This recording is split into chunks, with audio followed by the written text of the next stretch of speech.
Yeah. So yeah, thank you so much for giving up your time to be with us today and present your talk, which we are very, very looking forward to. So on behalf of Swansea University and our research center, SciTrek, I would like to give you a very warm welcome. And this is to the audience. Peter has a bit of problem with the connection, internet connection today. So hopefully we can crack on. But if for any reason Peter is not able to complete or is not able to give the talk, he's kindly agreed to postpone it to next Tuesday. So we just give it a go, okay? And on that note, I pass it to you, Peter. Reza, thank you very much. As you mentioned, I've had a real issue with my internet connection, so it's difficult to know when it's down and when it's not, when I'm in the middle of a conversation. So you tell me if there's any issues, and as I say, I'll quite happily rearrange for next Tuesday if this doesn't work. What I probably will do is put my my camera off and save my bandwidth. And I'll start sharing my slides in a minute. But it's a real pleasure to be here. So thank you very much for the opportunity to present. I'm going to, you need to enable my share if you can, Reza, just so I can share the screen. Of course. I made you. I have been shut out twice whilst we've been waiting to start, so it doesn't bode well for the connection, but we'll try. Great. Yeah.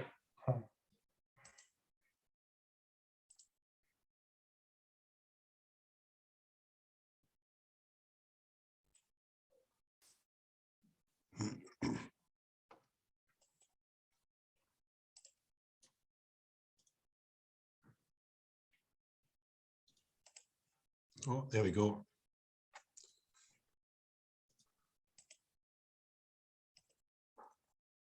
Hopefully this won't totally crash my screen.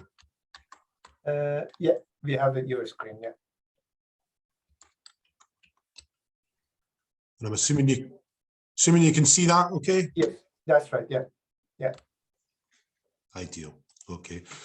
So I'll batter on. If there's any questions, I'm happy to sort of take questions throughout or at the end, whatever's easiest for yourselves. I'll carry on talking until you tell me to stop. I think you said sort of 30 odd minutes, Reza, but you know, I could talk about this subject all day because it's a subject I'm really interested in. Feel free. So I'm Peter Lloyd. I'm going to go through a quick introduction with you myself.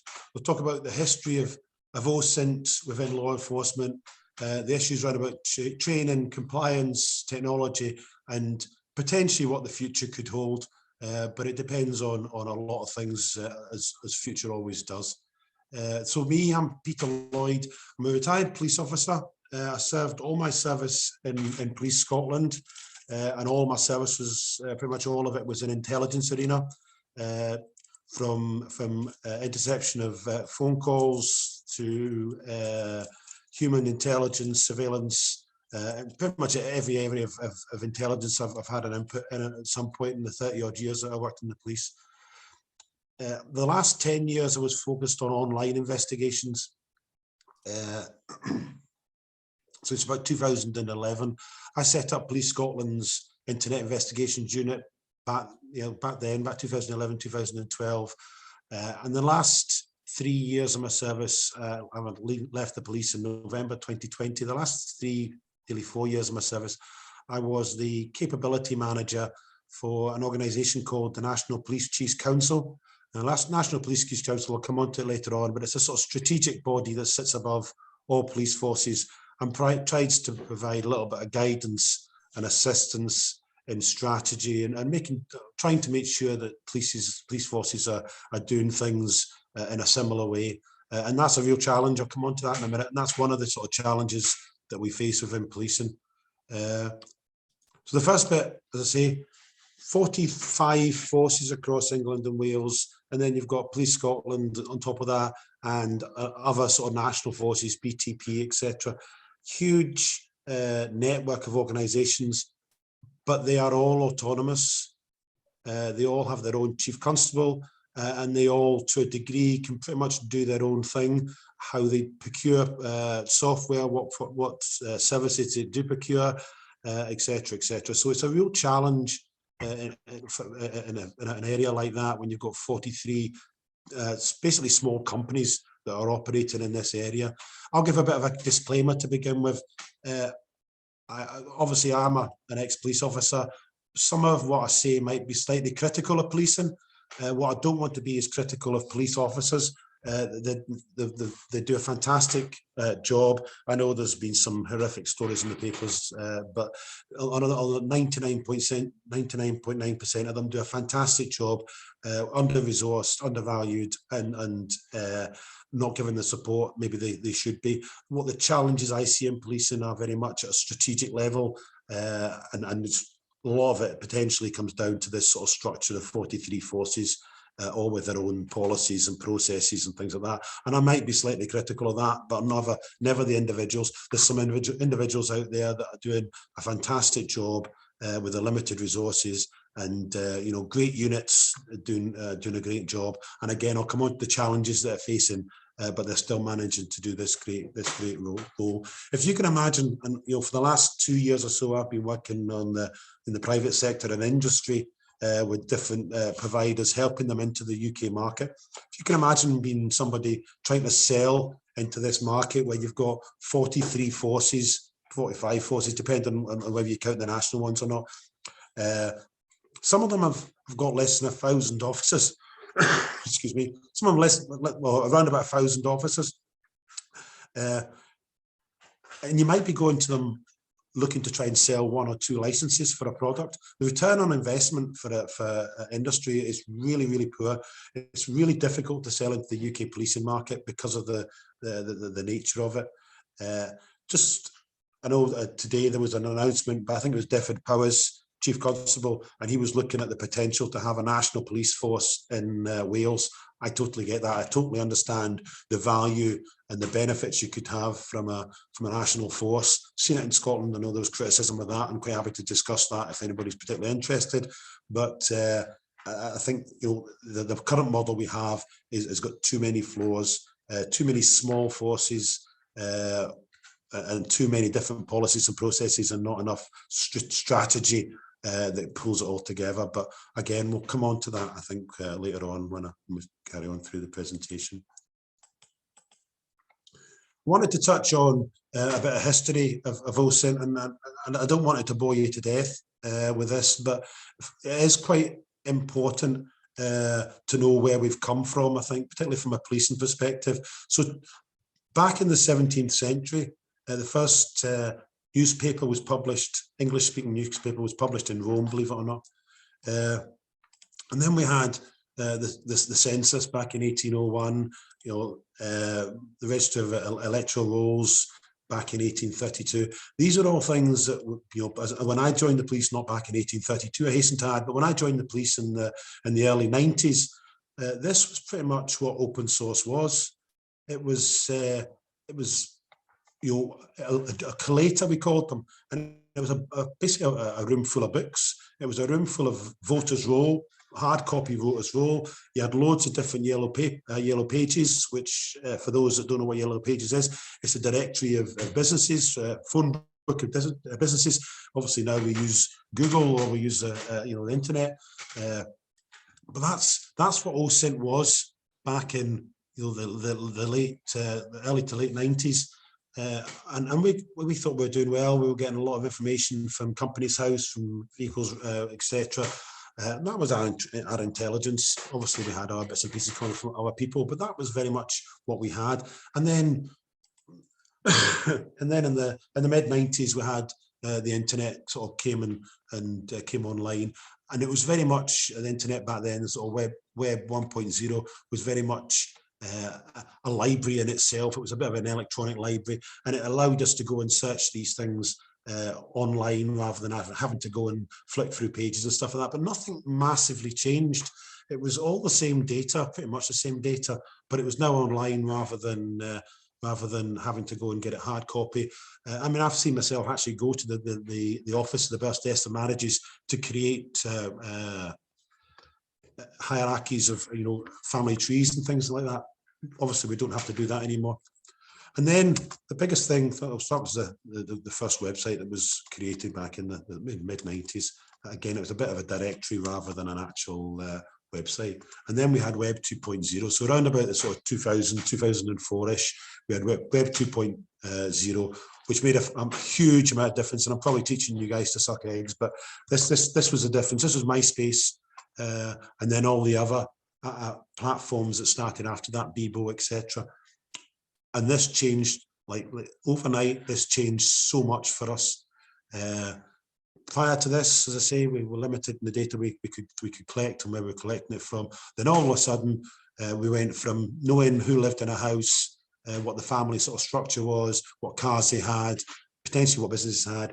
We went from that to what they had for their dinner, what their birthdays were, what they get given for Christmas, where they were going on holiday, pictures of them actually being on holiday, pictures of them with their pals in the pubs, all this sort of self-generated, user-generated content, just an absolute world of change for us and all these different applications, Pinterest, etc.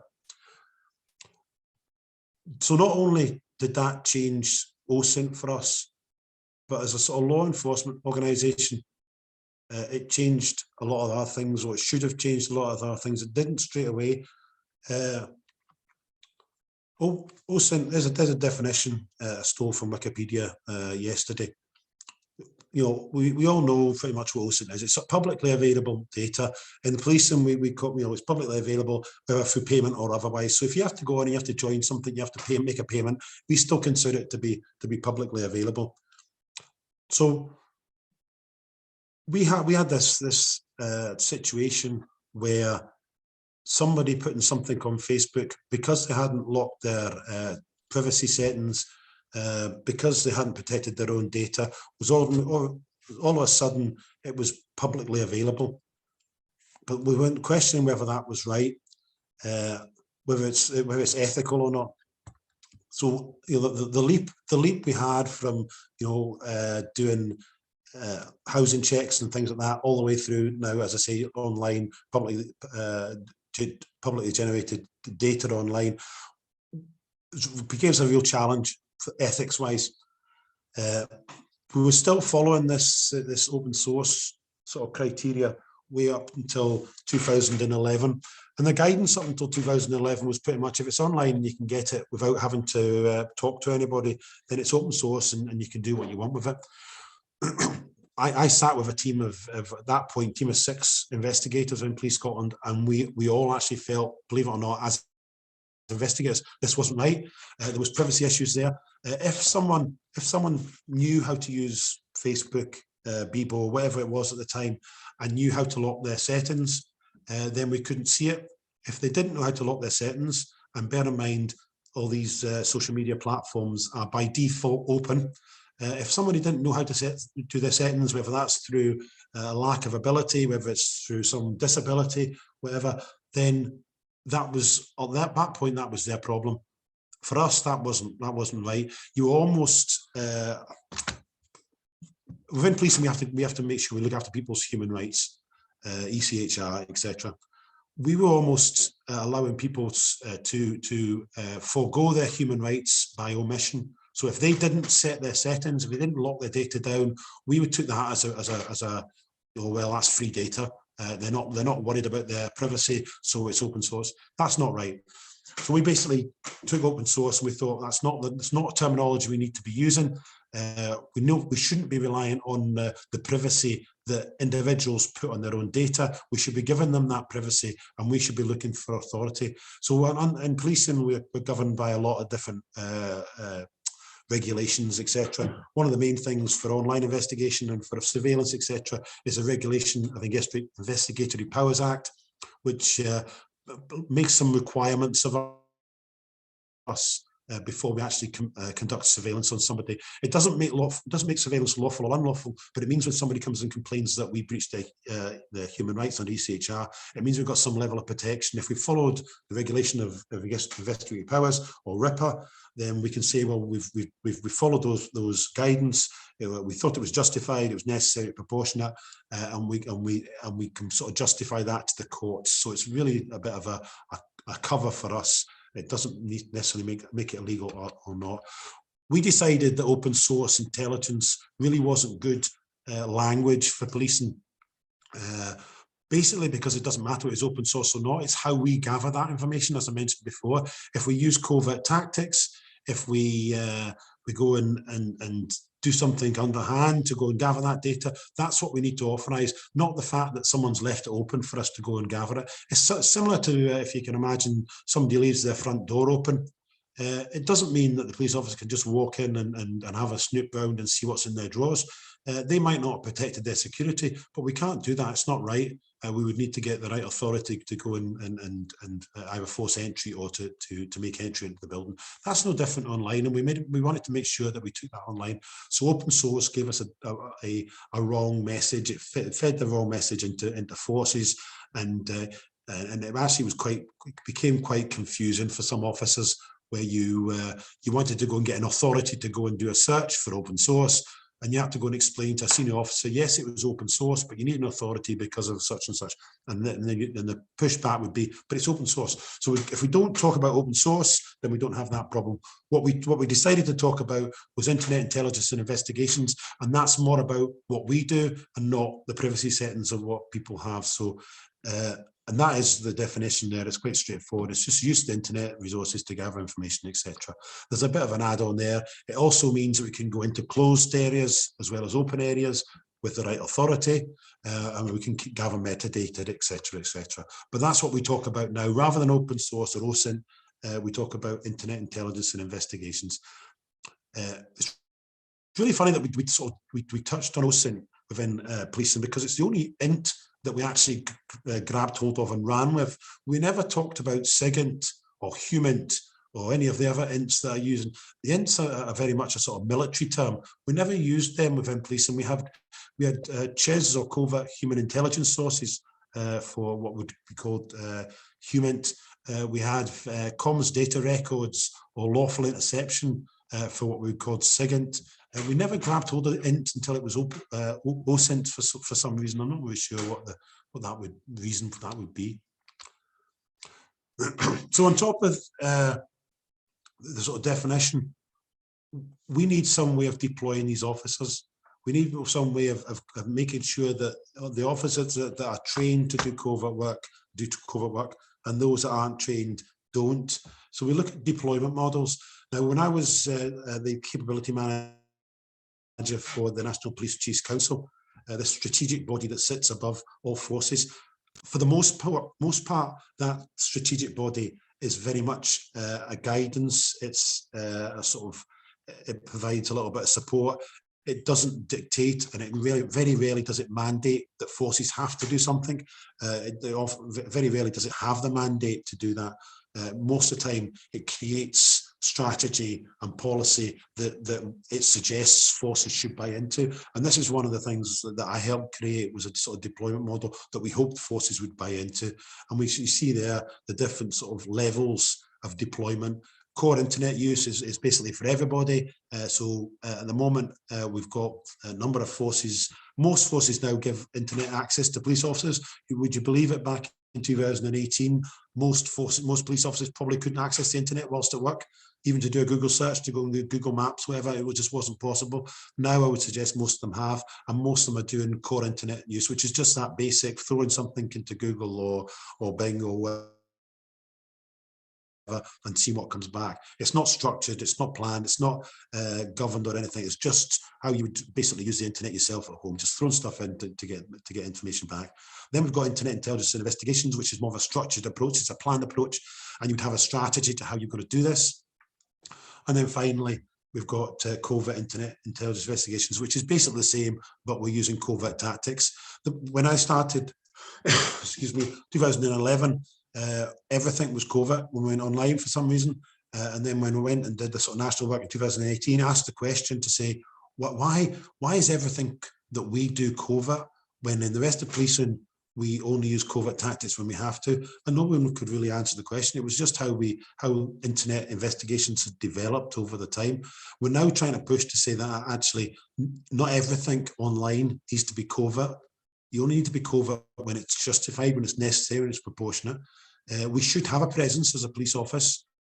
We should have a presence online. A lot of times that presence in the street deters crime. Potentially that same activity online could deter crime as well.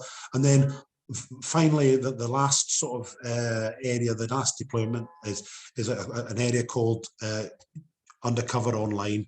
Now, as soon as you start engaging in conversation with people and forming a relationship, whether it's a fleeting relationship or more long term, then that generally would be dealt with as an undercover officer online. And I won't be discussing that in this area tonight. It's another really interesting area of work, but it's a different area of work, and it is quite well governed and quite well restricted.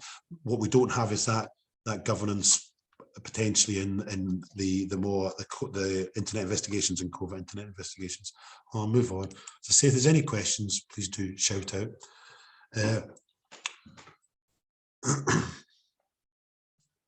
Apologies.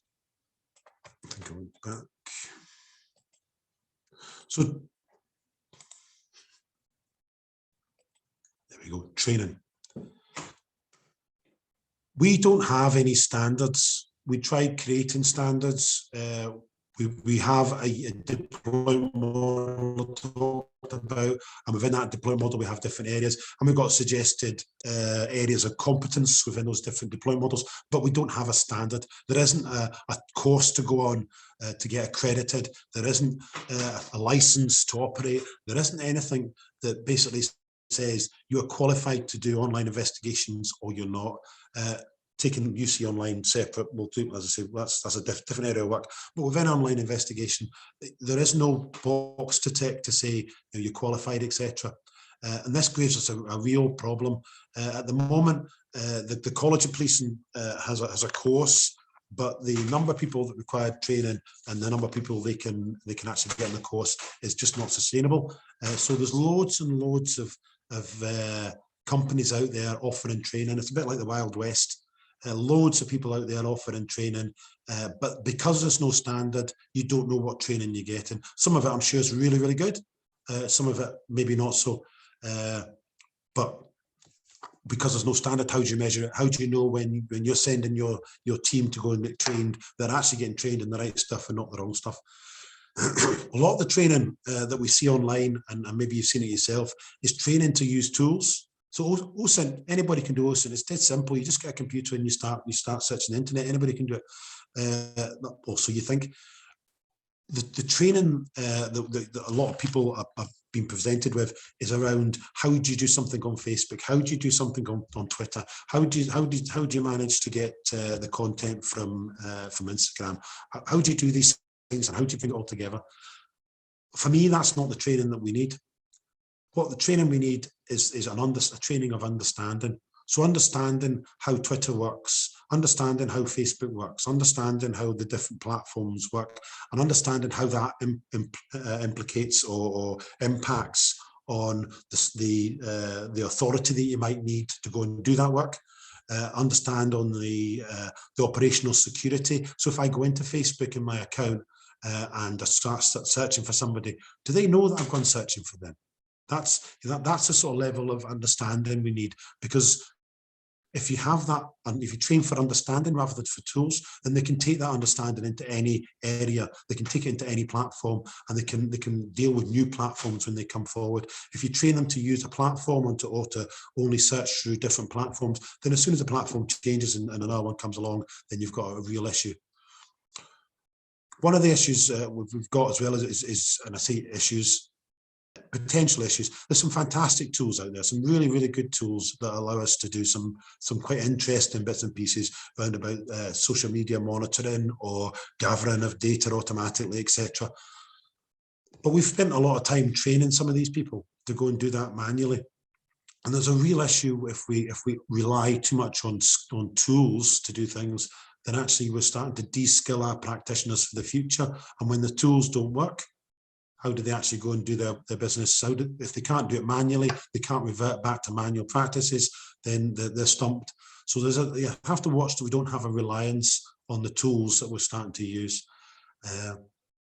Another thing I want to mention around about the training is because there's no standards, because some courses deliver different training than other courses, there's a potential that we're actually training people to operate above where they should be. And I don't mean that derogatory, but if we're training somebody on a shift to be able to deploy covert accounts, then he or she on that shift doesn't have the oversight or the governance or the support to be able to do that covert activity safely and to do it legally, lawfully.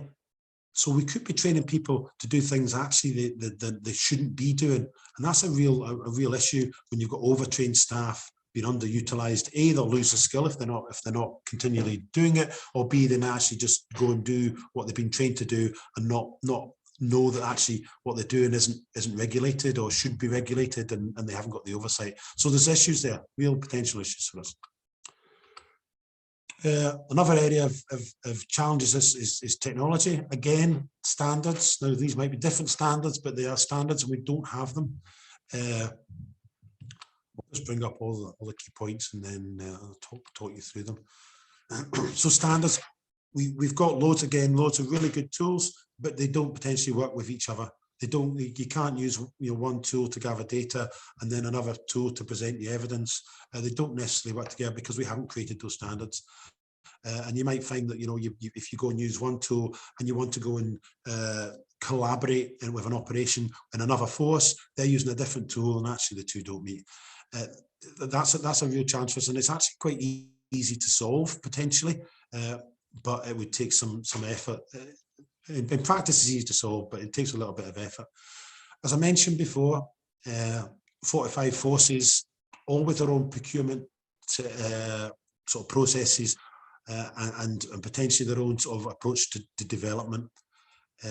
That's a challenge. That's a real challenge. Some of the forces of collaboration have collaborated. So you get some forces, there's a sort of 7-force collaboration down in the southeast, which they sort of sometimes procure for the force, for the 7 forces together. But again, with some of the collaborations, as you would expect, aren't working or didn't work as well as expected and are starting to break down again. You're always going to have, when you've got an autonomous chief constable and an autonomous force, you're always going to have potential clashes of that's not how we do it, that's not how we want to do it, and that's potentially not going to work.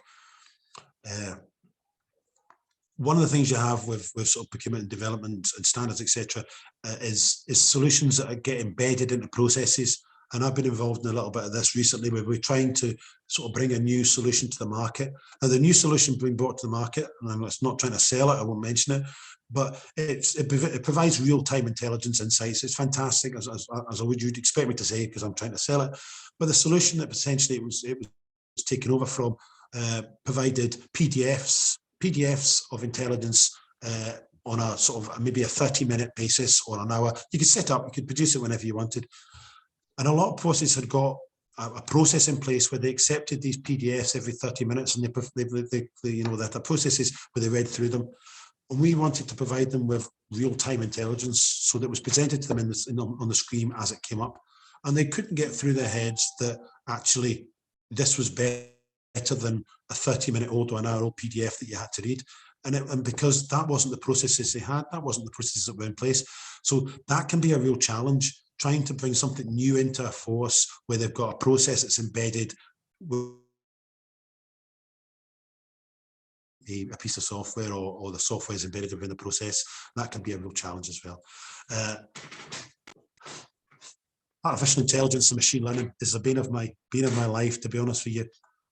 I'm going to sound like some old fuddy-duddy, and I'm going to tell you that actually I don't really think we've created artificial intelligence yet, not properly. I think we've got some really fantastic tools out there.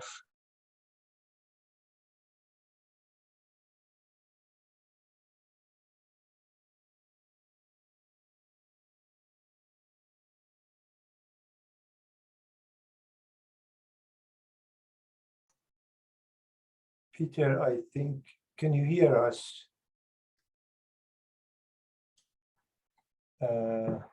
Peter? Sorry, folks, the connection dropped for Peter. We wait to see if he gets back.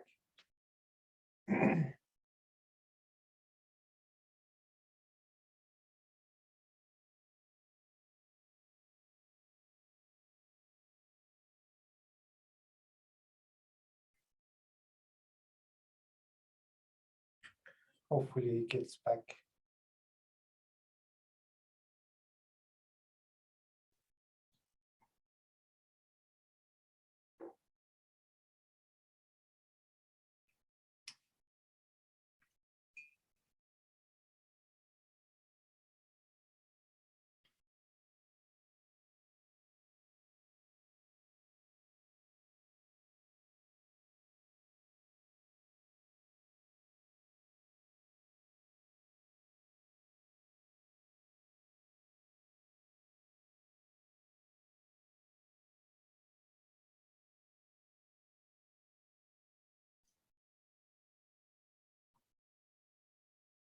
Hi, Peter.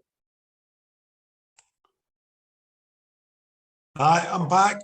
Yeah, good to have you Want me to back. carry on from where I was? Yes, yeah, good to have you back. Yeah. No problem. Can you see my screen okay? Yeah. Is that okay? Yeah, yeah, very good. It's maybe good timing, to be honest with you, because I was just about to be quite highly critical of artificial intelligence and computers. So maybe somebody fell out with me. I don't know. Yeah. Artificial intelligence.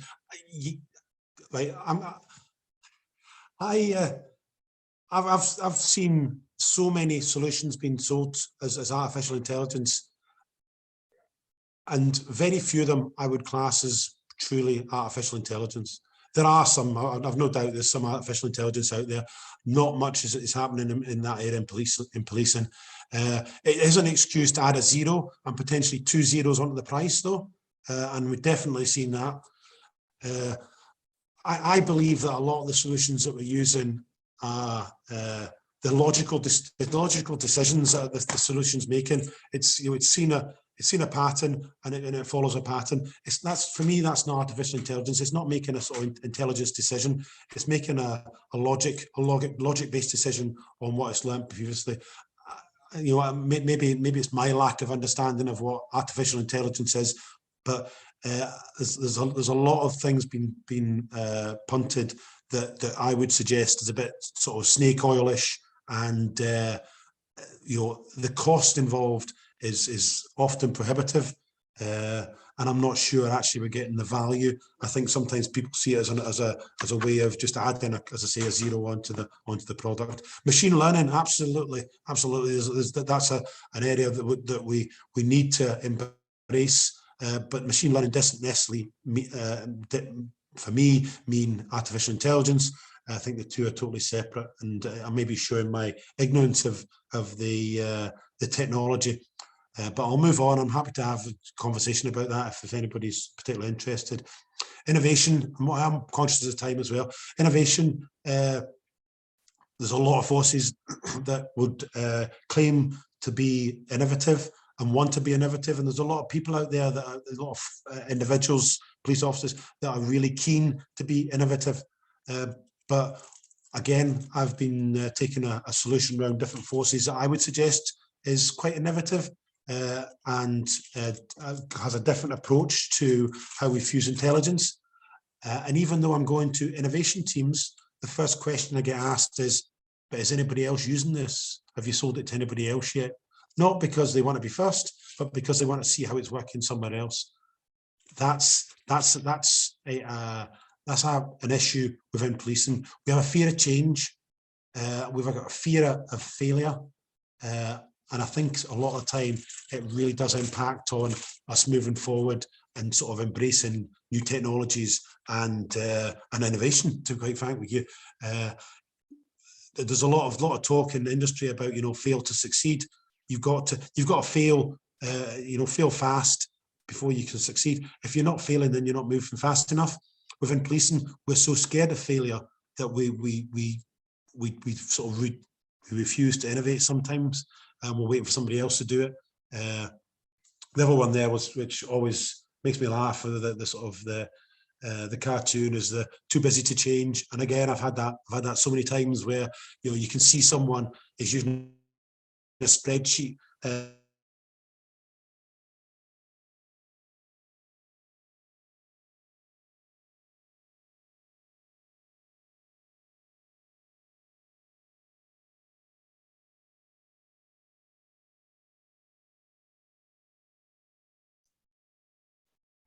Sorry, folks. You just wait again for a bit to see what happens. Peter, are you still there?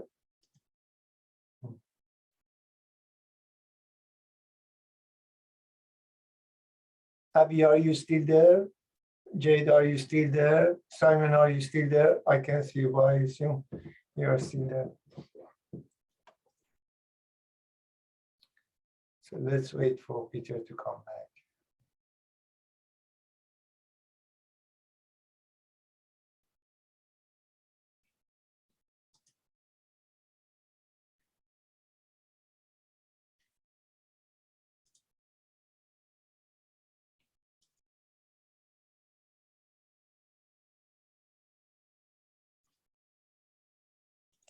Technology, who'd wants it? Shocking. Shall I give this one more go, and if it crashes, then maybe we can finish off another time? I don't know what you think, Reza. Yeah, no, continue. Continue. It's very interesting. Yeah. Right. I've only got a couple of slides left anyway, so I'll rattle through them, and we'll hopefully we'll get to the end. Yeah. Okay, so we're off again. Right.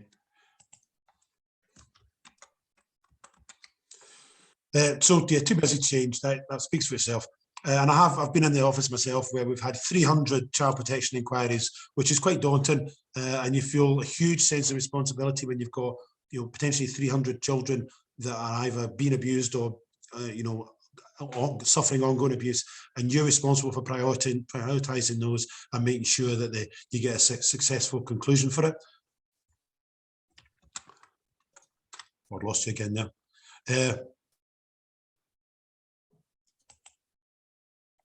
Okay, you're responsible for getting the successful conclusion, and you know, your mind isn't in a space to go, right, I'm going to stop and I'm going to look and see if we can do this better, because you've got 300 people that you're trying to save. But you need to put the brakes on, have a look at what you're doing, see if a change will make things better, and then carry on. And it might mean a week's delay, it might mean a little bit more delay, but unless you do that, then you're never going to improve, and it's a real challenge. It's a really difficult one.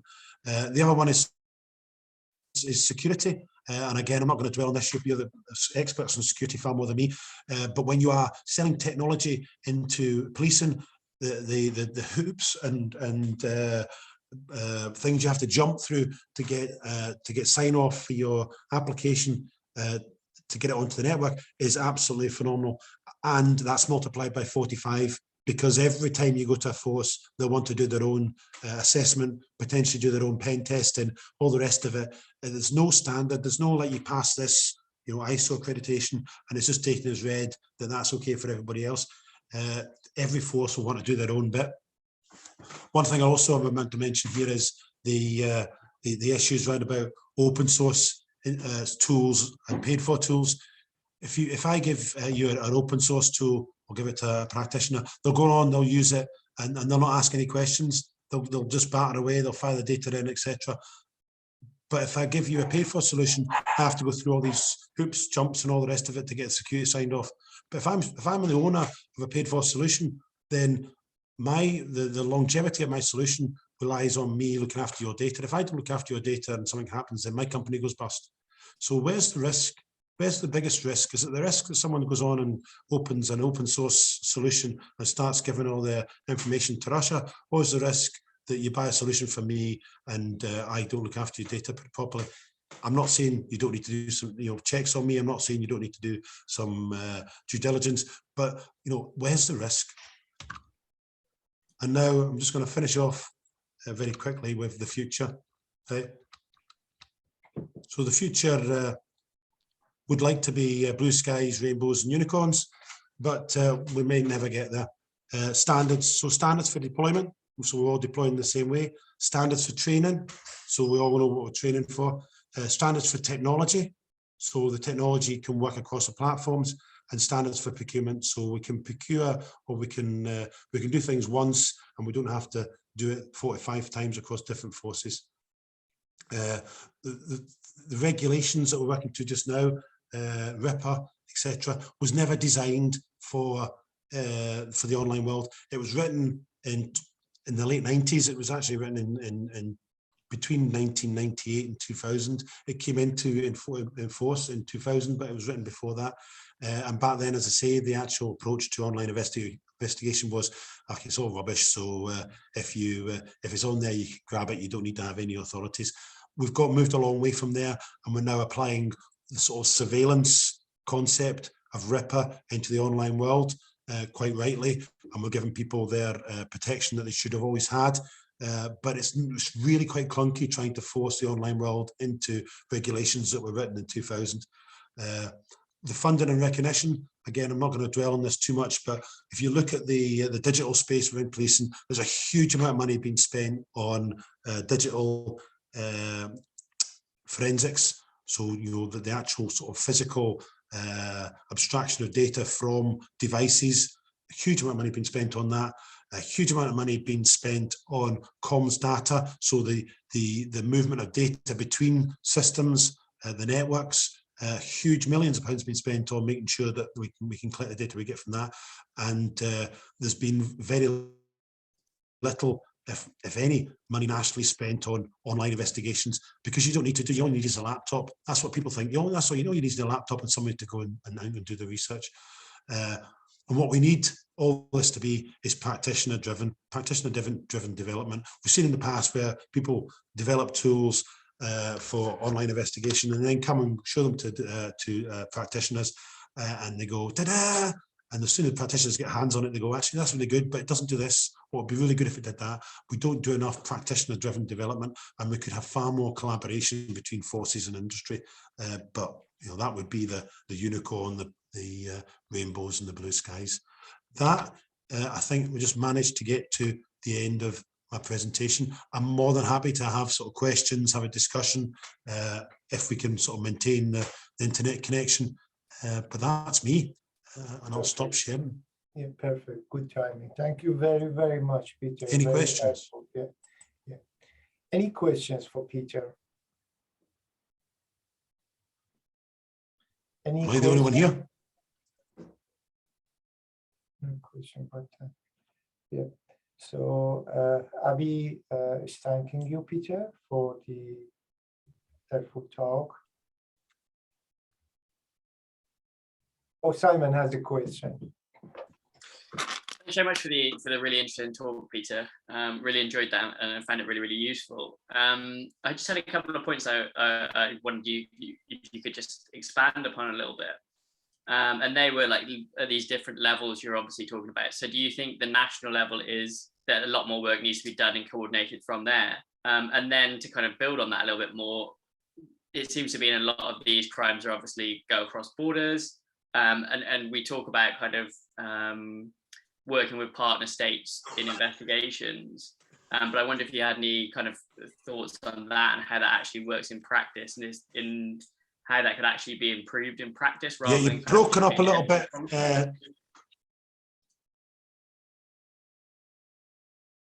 Sorry, that might be my end. Do you want me to, if I type it in, would that be easier? Yeah. So you broke up a little bit, Simon. So I'll cover what I sort of picked up on, and if there's anything I sort of missed, then please do let me know. Could we do something more nationally? Yes, we can. I think there's. I don't want to sound like the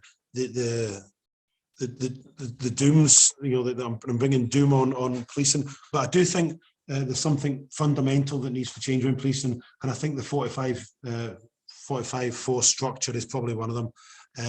It's really that's the root of a lot of the issues that I see, to be honest with you. This National Police Chiefs Council, as I say, is a strategic body that sort of gives guidance and advice, etc., and tries to steer forces, but can't mandate. So we don't have a model for policing. And this isn't just online policing, this is across the whole policing. We don't really have a model for policing to say, you know, you need to have this unit and that unit. They need to be that, you know, so many of your establishment need to be in that unit, and percentage wise, we don't have any of that. So if you go and look at force structures across the country, you'll find, you know, that they all vary massively. And that's a problem for out policing, not just online policing. I think if you know, because online policing, as you say, goes across borders, it goes across county borders as well as international borders, we see that more problematic online than we potentially do elsewhere. And I think there's really, for me, again, I'm an ex-police officer, I'm not in the job anymore, and I can sort of see things that that potentially I wouldn't have before. I think a national online police force would potentially be a really good way to go, or at least a national centre of excellence for online investigations. So you could have some area where you knew that it was tested, it was a model that was evaluated, and you actually do need a mandate to basically say to forces, you've got to do this, you've got to be able to do that, you've got to be able to do this piece of work here. At the moment, we can't do that, and that's the challenge.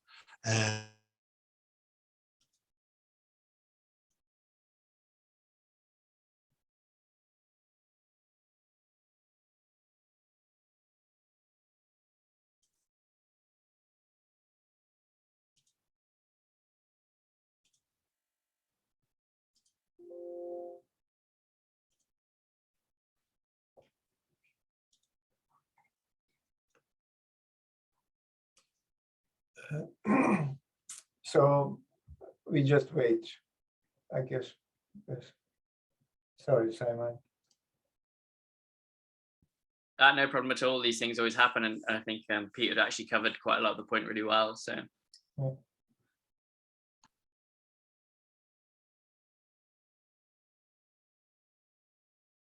Any questions for Jade or Abby? Two of our brilliant students. Is there anyone who has questions for Jade and Abby?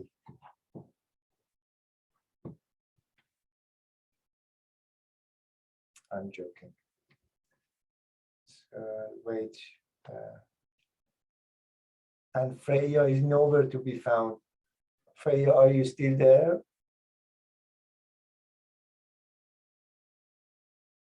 No.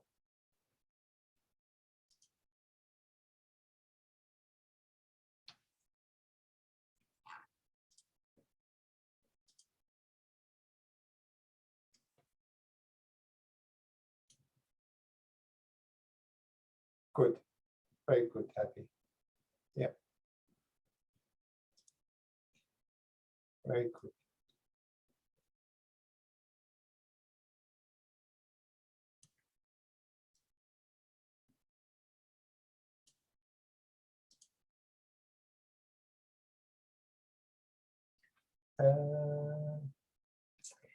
Let's wait for 5 minutes more. If Peter can't get back, then of course we finish.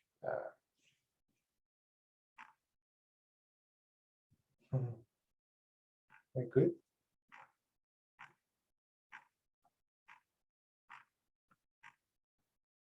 How amazing is that Abby and Jade are doing our cybercrime next year, cybercrime and terrorism.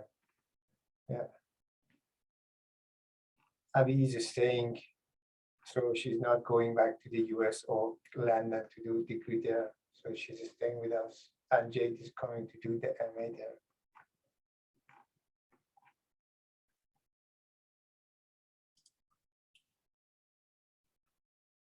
Simon, are you based in Swansea now, or? Yeah, I am now based in Swansea, Reza. Although I'm not actually there at the moment. I'm in Shrewsbury at the moment, but I do finally have a place down there. So very nice to be in the city. Yeah, very good. Yeah, very good. Yeah.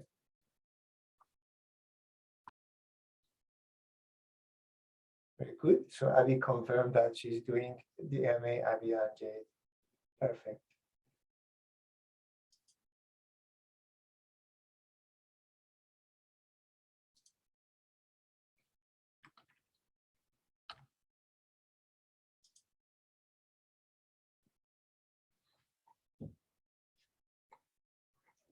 There we go.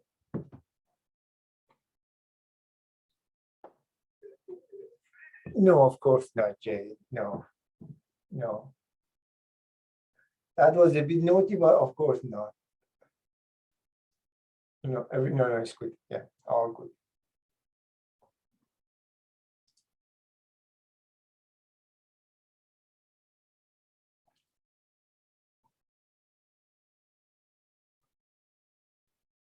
Okay, I think it might be a good idea just to finish off the seminar. I'll email Peter later on just to say we waited a bit.